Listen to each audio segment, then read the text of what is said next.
আসসালামু আলাইকুম ওরহমতুল্লাহ। গতকালকে আমাদের প্রধান উপদেষ্টা জাতির উদ্দেশ্যে একটা ভাষণ দিয়েছেন। সেই ভাষণে তিনি ৩৫ মিনিটের দীর্ঘ একটা ভাষণ দিয়েছেন। সেই ভাষণে অনেক কিছু দাবি করেছেন, তারা এটা করেছেন ওটা করেছেন, সব কিছু উল্টায় ফেলেছেন। কিন্তু ভাষণের কথা শোনার পরে থেকে আমার একটা আগ্রহ ছিল যে ভাষণটা কি নির্বাচনী রোডম্যাপ দেওয়ার জন্য কোনো ভাষণ, কারণ সেটাই মানুষজন শুনতে চাচ্ছে, তার কাছ থেকে মানুষজন আর কিছু শুনতে চাচ্ছে না। কিন্তু আমরা যেটা দেখতে পেলাম, তিনি তার গুণ কীর্তন করলেন, তার সরকার কি কি উল্টা ফেলেছে, হাতি ঘোড়া সব এক করে ফেলেছে, সেই কাহিনী তিনি বললেন।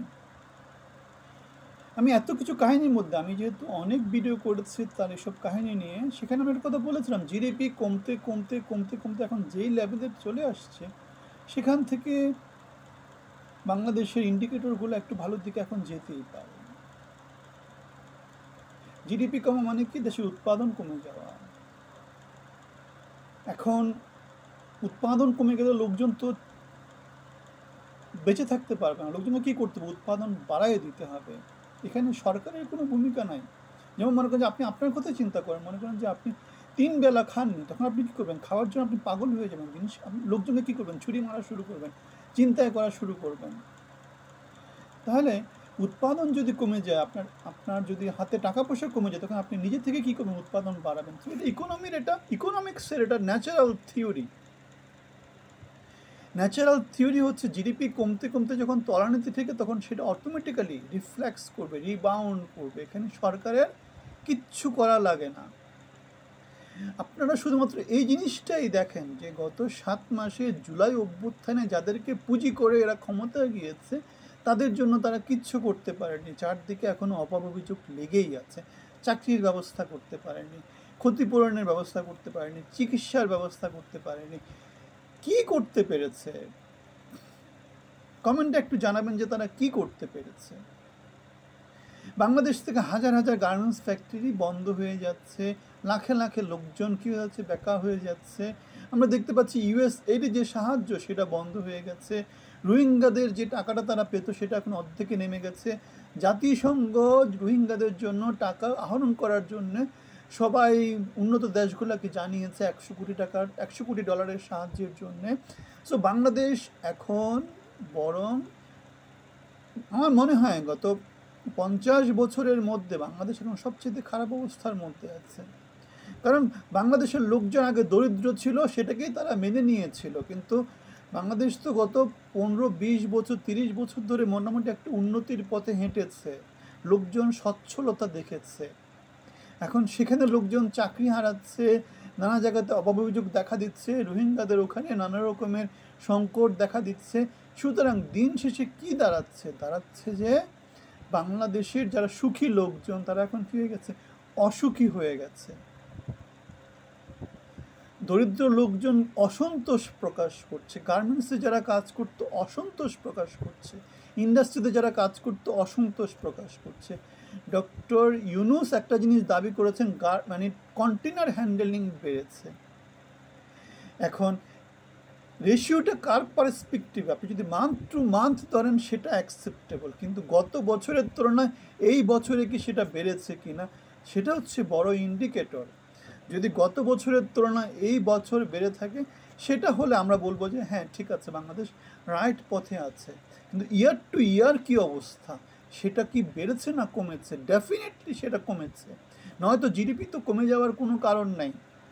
আপনি ইয়ারলি কত কন্টেনার হ্যান্ডেল করছেন গত বছরে, আর ইয়ারলি কত কন্টেনার হ্যান্ডেল করছেন এই বছরে, সেই স্ট্যাটিস্টিক্সটা আমাদেরকে দেয়া হোক, তারপরে আমরা বলি যে কী অবস্থা। আপনি গত মান্থ টু মান্থ বলবেন, সেটা আমরা অ্যাগ্রি করতেই পারি, কারণ আমি বলেছি জিডিপি কমতে কমতে এত তলানিতে গিয়ে নেমেছে, সেখান থেকে সেটা বাড়তেই পারে।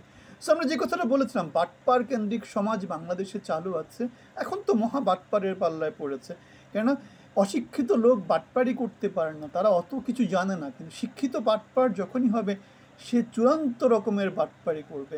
নির্বাচনে রোডম্যাপ দেওয়ার কথা, এখনও সে ডিসেম্বর এবং জুন পর্যন্ত সে একটা ব্যাপার স্যাপার চলে যাচ্ছে, এবং কোন নির্বাচন সেটাও সে স্পষ্ট বলতেছেন। এত বাজে অবস্থা,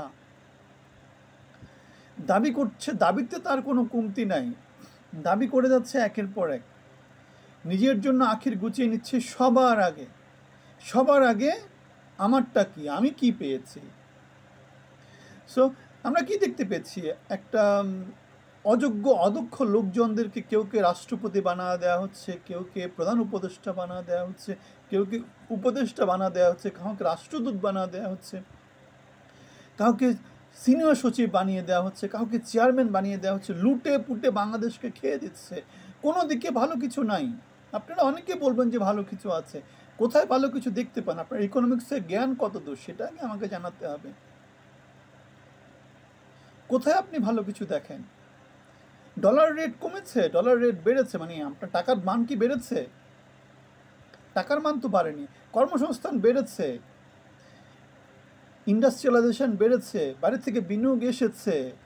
স্টারলিংকের কথা বলতে, স্টারলিংক কি এমন করে ফেলছে যেখানে আমি 500 টাকা দিয়ে কি করতে পারি, আমি ওয়াইফাই ইউজ করতে পারি একই স্পিডে, সেখানে আমি স্টারলিংক দিয়ে আমি কি করব? স্টারলিংক দিয়ে হয়তো বা আমাদের ইউনুসের ব্যবসা হবে, বাংলাদেশের সাধারণ জনগণের কি লাভ হলো, কয়জন সেখানে কর্মসংস্থান হবে?